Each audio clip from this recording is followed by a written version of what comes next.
কথা কইতে হবে, পুলিশ লাস্ট পর্যন্ত লড়ে গেছে সরকারের লাই। আর কত লোক সেনাবাহিনী বীরপুরে জীবন দিবে না যে পুলিশ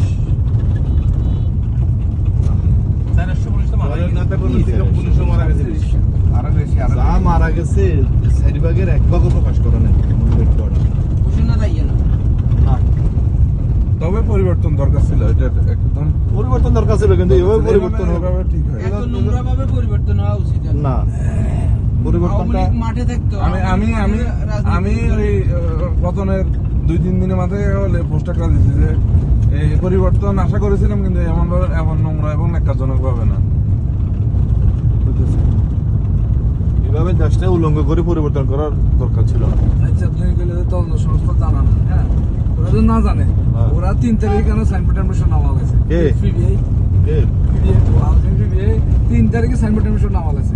ওরে বেটা, পুলিশ কিছুই জানে না। না জানলে 3 তারিখে কেন নামা গেছে? পুলিশ কিছুই জানে না। তুই এটা জানাস বেটা, ঢাকাতে এবং চিটাগাঙে এই 5ই আগস্ট 12টা পর্যন্ত, 12টা থেকে 1টা পর্যন্ত পুলিশের নিয়ন্ত্রণে ছিল। কোনো সেনাবাহিনী নিয়ন্ত্রণে ছিল, কোনো পোলাপাইন উঠতে পারে নাই।